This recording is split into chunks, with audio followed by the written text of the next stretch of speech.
Welcome to Planetary Gig Talk, Tales of Music and Magic. I'm your host, Jefferson Glassy, Chief Spiritual Dude of the Planetary Gig Society, whose mission is creating unity through music, but as I also like to say, making connections through music with the intention of bringing peace. And today we are here in Studio One at the worldwide headquarters of the Planetary Gig Society, and I'm very, very happy and pleased to be able to talk with a good friend, fabulous pianist, fabulous musician, Roddy Barnes. Roddy, thanks so much for taking the time to be here. It's great to be here. Thanks for having me. Yeah, and we got a house concert coming up later, so... in about 3 hours, yes. Yeah, looking forward to that. Hardly anything better than a house concert, really. I love them. They're intimate, and I like that. I like when you can look at people's eyes, and I really enjoy house concerts. Yeah. Well, we love doing them. So it's going to be a little hard to remember exactly when I met you. We met, but I'm guessing it was Blues Week. Yeah, it had to be Augusta. Heritage Center, Davis and Elkins College, Elkins, West Virginia. Yes, yeah. I started going in about 1998. Oh, okay. I think I started, say like 2006. Really? Wait, 2000. Let's go with 2005. I don't know. I'd have to look it up.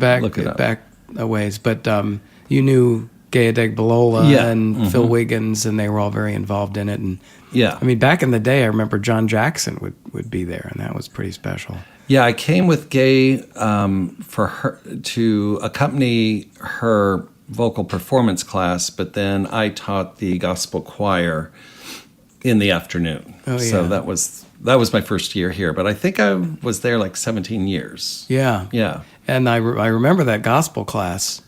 Oh my gosh. Down in the what do they call it? The chapel. The chapel. It's kind of a round chapel. Yes.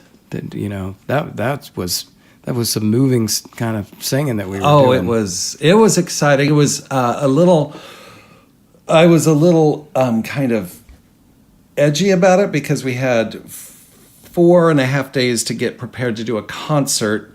And the first year I didn't bring music because I just wanted to teach it, by ear. And that threw a lot of people off, but it all came together in the end. And so it was nice. Now, all the years after that, I wrote out my own arrangements and brought them because it saved some time. Right.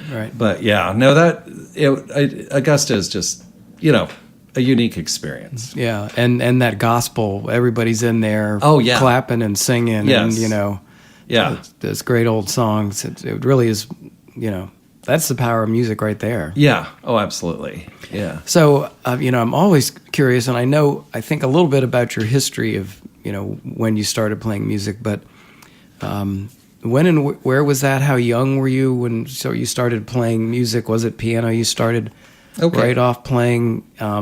What kind of grabbed you? Gotcha. Yeah. Well, I was raised on a pig farm on the border of Missouri and Iowa. Our hometown now is about 140. At the time, had been around 200 people. 200 people. Yeah. Ooh. Yeah. But so I remember we had a piano in the house, and at 3, I started asking my mom for piano lessons. At 3? Yes. Yeah. Oh, I wanted Did your parents play? My mom could play a little, not very much. But when I go to church, that lady could play pretty well. But I wanted to play it so badly. So, at 3, you wanted to play it really badly? Yes. Were there were there church songs that you liked, or you just loved the feel of the piano? Or well, I love both. I think it was the power of the piano. There was one time I remember I was sitting. My grandmother was having like a ladies' tea or something, where they have those little pink and green mints that are roses and leaves, and the punch is awful. Yeah. So I was there with another little girl. We're sitting on these little tiny chairs, and the piano player starts playing Battle Hymn of the Republic. And when these ladies came, now I'm sure I would just find it awful, but when these ladies came in with "Mine eyes have seen the glory," and this room just filled with all this, I went crazy, and it was just so wow. I didn't know what to do. I didn't know these words. I didn't know how to sing those words, and so I just got up and I started marching around the room because I had to participate in this. But I wanted the piano mostly. And so I started asking for piano lessons, and then my parents really didn't take me seriously. But then at 4, when I asked again at my birthday, for piano lessons, my mom said, well, honey, we had one lady who taught piano. She was also the church pianist. But, I talked to the lady, and she said that she doesn't take students until they're 7 years old. Oh, and bummer. Yeah. And so she's like, but that's only, now I was 4, and she goes, but that's only 3 years away. And I just remember thinking, that's an eternity. Yeah. However, the good thing that came out of that is I had to interact with this instrument because it was a crazy desire. So I started making up games. This is something I want to make into a teaching technique. Mm-hmm. Where one of the games was my right hand was the chicken, and the chicken would just be pecking at the corn. And it didn't know that the fox was creeping up on it. So my left hand would be this fox just kind of creeping up slowly. And then they'd come together and they'd chase all over, Wow. So I'd make up all these little stories. I'd have waves on an ocean. I just hit my forearms on the piano. And then I figured out how to do the harp, which is the black keys. So I had all these games that I just made up. Because you weren't taking formal lessons. But I had to interact with this thing. And, and then, I started picking out hymns from church. And my other older brothers were playing piano. They had to. You had to go out for sports, and you had to take music. It was that was kind of a thing. Not a bad thing, really. Yeah. Up to a point. The music part in particular. Yeah. I did refuse, when I turned a freshman, I refused to go out for football. It was no. Yeah. But that makes sense. So I was picking out what I heard them doing, what they were playing. So I would pick that out and think I was learning how to play the piano, but I wasn't learning notes yet. I was just playing what I had heard. Mm-hmm. So then at 7, I did get to take my first piano lesson. And I remember my brother Joel, who hates playing piano, hated it. I'm sure he hasn't touched one in 40 years. He's there with me. And I remember the piano teacher, Eva Houston, she taught me, see these 2 black notes, you slide down to the left. Now that's a C. Now this is the same as what that note is. So whenever you see that, that's what you play. And it just was boom. It was wow. Right then her phone rang, and she went to get it. And I was just and I just rubbed my hands up and down on my thighs and looked over at my brother just beaming. And he's he just rolled his eyes at me oh, brother. My God. So that's a lot of where it started, And so you started playing formally with lessons at 7. And then how long did you take lessons? Was it the same lady? Did you get some different teachers? No, was it mostly church music? No, it was just basic learning how to, do, the scales and stuff. And then when I went to another piano teacher in Tarkio, which is 15 miles away, 20 maybe. But let's see. Yeah, that was all I got my BA in classical performance on piano. But during that, I was doing other things, playing blues. In college, I had joined a black church because I love the black gospel music. And I think this is the story that I remember. That was where I went out of my skin. Because you couldn't really play that at your regular I had church. no idea what this music Regular was. church. No. I'd never heard this before. And I was, again, like 3 or 4, or just little. I can remember it has to be that age because we're at the old house before we moved to the newer house. But there was a black version of Cinderella on called Cindy. And I was watching it.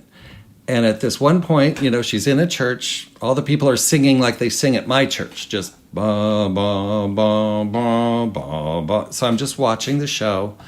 She stands up and just starts doing this music that I had never heard.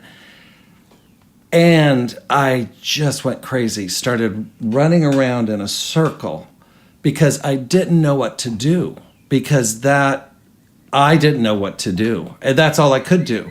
Yeah. And so I kept asking for, where do I find that good music? That's my bird clock, by the way. I hear, it's a clock. Okay, I was like, that's kind of nice. It's actually makes it's become rather famous in the podcast. Oh, okay. The bird clock shows up. It was a pleasant bird. Yeah, it was a nice bird. Wasn't a nasty grackle. No. No, I'm just kidding. So anyhow, that's when I started asking for the good music, that good music. So I went through every album we had at home. I couldn't find that good music. I couldn't find it anywhere. Kind of found it in 101 Dalmatians with Corella DeVille, but that wasn't really it. How old were you talking about now? You're still... Well, I'm under 6 somewhere. And so I keep asking my mom, I want some of that good music. She'd get me Doris Day, and I'd be like, no, the good music. Went on and on like that for years. And I was looking for it, actively looking for it. Finally, there was one day in Shenandoah, Iowa, I saw this album, and it was this lady on a motorcycle with her hair just wild, and she had these sunglasses on, and she looked so intriguing to me. And mind you, the way I made money was walking beans. It's where you walk through the bean fields and you pull out weeds and corn and huckleberries and stuff. But that's like you get like $1.50 an hour. So this was $8. So that was going to be, 5 or more hours in the bean field if I wanted this album. But there was something about that woman that just got me. And so I went ahead and spent the $8 and got the album. It was Janis Joplin. Wow. I put on the first thing, and it was Summertime. Once again, I just went through the roof, just melted. Listened to that song probably 50 or 60 times before going to the next one because I couldn't drink enough of it in. Yeah. I was so thirsty for it. Then I read about her, and she was influenced by Billie Holiday and Bessie Smith. So then I found them, and I started singing Bessie Smith and Billie Holiday. And this is still when you're 7? Yes. Wow. Yeah, I'm telling you, they were like, what happened to your pretty voice? That's not good music. I was hearing, it's so good, I must not be doing it right.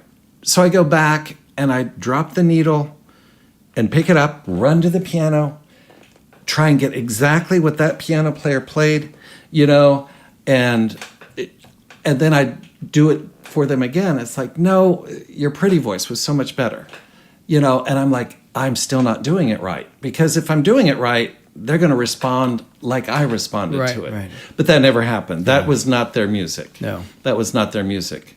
But yeah, so through junior high and high school, it was pretty much Janis Joplin, Bessie Smith, Billie Holiday. There's some Dinah Washington in there.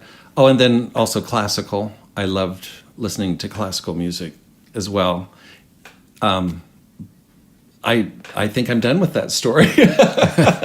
Well, and then I think was it in college when you ended up going to the black church? Yes, that was sort of so interesting. Yeah, because black gospel music had always had this trigger in me. Just I never had to learn it. I never had to be a part of my world for me to like connect to it. So I decided to join a black church so I could hear it, learn it, sing it. So my first day there, it was, let me think it, St. Francis First Baptist Temple was the name of the church in St. Joseph, Missouri. So I walk in and, all eyes kind of go to me because, I'm white and I'm very white. I'm not even kind of white. It's very white. And so I like walk in and sit down, and then somebody comes to me and taps me on the shoulder, and I'm like, yeah. And they're like, the pastor would like to talk to you downstairs. So I said, okay. So I go down and we have, pleasantries for a while. And then he says, well, I just have to ask you, why are you here? And I said, well, I'm a musician and I love black gospel music, and that's why I'm here. And he said, you're a musician? I said, yes. He's like, you won't mind sharing with us today? And I said yes, even though I was like, oh my God, I'm not prepared for this at all. Yeah. I was studying classical. Now I did, play blues. I learned gospel off of Mahalia Jackson by that point. But I'd never done that in this church. And I was just like, should I do classical? Should I do this? And the whole sermon, I'm just like not hearing anything because I'm like, when am I going to go up there? What should I do? Well, finally, it's my time to go up there. And I go up, I sit down, and I've decided I'm going to do this little light of mine. But I'm going to start off slow, and then each verse is going to get a little bit faster. So I just sat down, I hit a G chord, and I go, this little light of mine. And from the back of the church, a guy goes, sing your song, boy. In my little Methodist church and out in farming community, you never did things. You didn't even clap. You sat there and you did not make noise. So to hear that was just boosted me. Yeah, validation. And I was like, I will. In my head, I said, I will. So I sang it slow. Then I bumped up the next verse a little bit, then the third, and then by the fourth, when I returned to the first verse, it was, this little light of mine, and they're like up and singing and coming down the aisles, an experience I'd never had in my life, but how they were reacting to the music is always what I expected people to, but they never did. It wasn't their thing, right? Yeah. So. Oh yeah, I grew up in the Catholic Church, and the way we sang, kind of like. It was so. Yeah. Not even singing. Yes.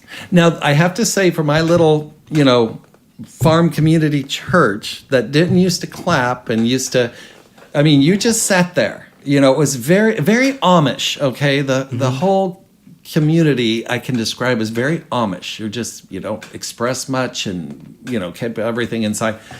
They have loosened up because I'll go there now and I'll play the gospel the way I play it now. And at the end, they will clap and hoop and holler and, so things have changed a little bit. And then since then, you've been basically a professional piano player. You've done many CDs. You played with a lot of different people. You've taught a lot of people. It's been your career for the last, decades. Yeah. I actually started when I was 15. I started, 40 years now. I've been performing 40 years now. Wow. But I started 15 playing background music at the one and only restaurant in Tarkio, Missouri. And I got $5 a night. I did get a job playing trumpet one summer for a musical theater thing. But anyhow, yeah, I've been doing it a while. So, the question that I want to try to find answers to, and it's almost indescribable, is what is that? And not everybody has the good fortune or their vibes aren't open up quite to, when they're 3 or 7.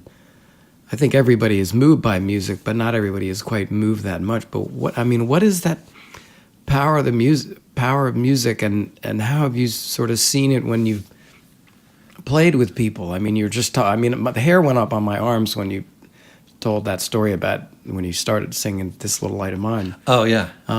But it happens all the time. I mean, what is this music thing to you? How why is it so powerful? How do you describe that? My first answer is I don't know. Okay, that's one of the great mysteries. The other thing that I would like to say is this is a thing in us that we need. It is as essential. We have kind of become blurred with fame and fortune and all of that. And money, the lights, money and big houses, yes, and glitter, and because there was a time where we were tribes, and when people were born into tribes, let's say there's 10, 15 people, they're born with their talents. It's born in them. You'll come out and you'll be like, I want to put bones together. I want to create food and put herbs. I want to sing. I want to play this drum. I want to hunt. I want to gather this. It's born. Now there is some training and teaching, but that's always been. Music and art has always been in these little tribes when we had that. Because I think, for me, the way I approach it, of course it's fun to have fun. So I have my fun little songs. But I think about healing the psyche of people. That's because I think that's the gut of what we are here for. Artists, and singers, songwriters. I think we're here to help heal the psyche because we can put things into words or into notes that speaks the person's truth that they aren't able to speak because they haven't been gifted that tongue. They've been gifted something else. So that's how was that the question? Did I answer the right thing? No, that's perfect. I think Okay. it does. I mean, music is something that we need, and I do think there's a role for musicians to put those healing sounds out there. I think we'd be better off if more people,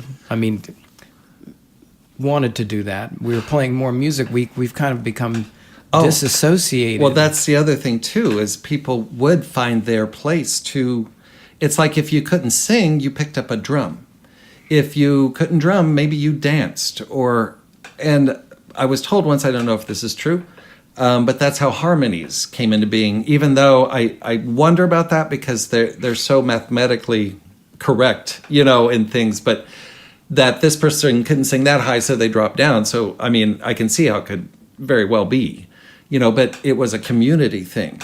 And, there's just so many things going through my mind right now that it's like hard to pick out which things are important to this. But yeah, I think the main thing is it feels like we've gotten away from that.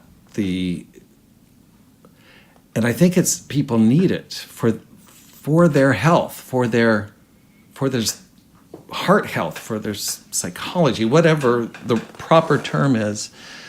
And that's why it's so important to do it well. That's why when I turn on the radio or listen to a CD where I can tell the craftsmanship is poor, it bothers me because this is a very important thing that we're doing. Yeah. And one thing I do want to say before, because I don't know if this pertains to what you were asking, but it just came to my mind, and sometimes I just speak out of my mind. There was a time that a friend of mine had lost her godson. And I called her and I talked to her for about 2 hours, and she was just destroyed, And at the end of the conversation, I said, if there's anything I can do, let me know. And she said, write me a kick-ass song about this. And then we both kind of laughed because that's a big order. Yeah. And I said, well, give me like 5 months or 6. I don't know. I don't know how quickly it'll come. But it came quickly because I couldn't get it off of my heart. I kept thinking about her. So I finished it, had the demo, I sent it to her. And I was in New Orleans playing for something, I forget what. I get a call from her, she can't even talk. She's so emotionally moved. And she said, I'll call you later. So she calls me later, and she's like, I got to tell you about the song. There was a moment within this song that I was remembering when my grandmother passed away. Went into her house, and her shoes were kicked off only in the way that my grandmother could. And I remember thinking, oh, I don't want to move those shoes, but we're going to have to move those shoes, you know. So I wanted to touch in on that, but that didn't work within the melody and stuff. It just was too clunky. And so I came up with overcoat. You know, I put on your overcoat just to feel you're near. Well, when she called back the second time, she said, you don't know what that song did for me. And she said, when I went to clean out his apartment, I had bought him an overcoat 2 years ago for Christmas. And I've been wearing it ever since. And yeah. And she said, I know that John spoke to me through you. And then she passed around the song and the overcoat to the family members. Wow. Every week somebody else would get it. So that's the power. See why there's no real answer? It's all kind of in the ether. Yeah. But we know it, and we just can't pin it down with words, I don't believe. I think we just know. Yeah. Oh, my God. That's really powerful. And, you know, you've been really sort of buoyed by music your entire life. Oh, and, yes. And it's, I mean, I kind of came to it late, but it sure gives me a lot of pleasure and joy. Oh, yeah. To be able to do it. Yeah. And talking about touching people the way that you do with your music in that one story is pretty profound. Yeah. And you've been hanging around with musicians and teaching people and other, thoughts that you have about, what can folks really do to tap into that? I mean, not everybody taps into that. Part of the reason for this podcast is really to hear those stories, to have more conversation about this power of music, whatever it is. Yeah. So that people are thinking about it. It's not just playing wagon wheel or something, yeah. but there's a deeper level that's really just so special and unique and profound. What I would say, number one, when I need inspiration when I'm writing, I go out and garden. So I say listen to nature a lot, but even better, find good music, sit down with a glass of wine if you like, have no distractions, no phones, no anything on, and listen, go inside the music. Close your eyes and just go inside and listen to all that's happening. And let it affect you. Let it come inside and affect you. But it's like you can have the greatest wine in the world, but if you just slop it down, or if you're driving, well, I guess you can't be driving, but anyhow, doing something else and just drink it. But to actually savor what the composer, what the lyricist, what the singer, all these people combined together, making these sounds that are now in you and affecting you. Really absorb it. Don't just let it be playing in the background. And it's like medicine. Yes. It's like air and water. Yes. Yeah. Just so we need it really so desperately, I think. Yes, absolutely.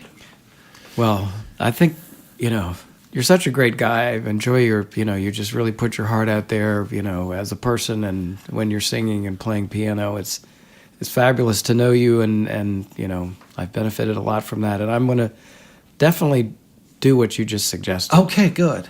Good. I mean, I sit around and listen to music, and obviously, but yeah, try to really, really, really And find hear the it at piece that another level. really moves you, because if you sit down and let it completely take control of you, it's going to be like, Yeah. Yeah. Well, thank you for having me. And it's been such a delight. This has been your cause ever since I've known you. You've always been preaching peace and doing what you can to get that out there. So, well, I just think that we can have a better world. I mean, the world is amazing. 99% of your day is, if you don't get upset about the traffic or whatever. Yeah.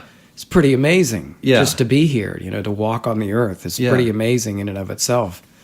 But I think we can do better. And, that song that you did for the CD that we put together, Songs Better of Peace World. and Forgiveness, Better World. I mean, that has always resonated with me. That's a fabulous I'll do it tonight. Song. I will do it for there you tonight. go. All right. Just made a deal on that. All right. So, Roddy Barnes, thanks so much for being here. Happy to. Yeah. Anytime. And I guess people can find you on, are you RoddyBarnes.com. RoddyBarnes.com. Mm-hmm. All right. Everybody check out Roddy. Thanks very much.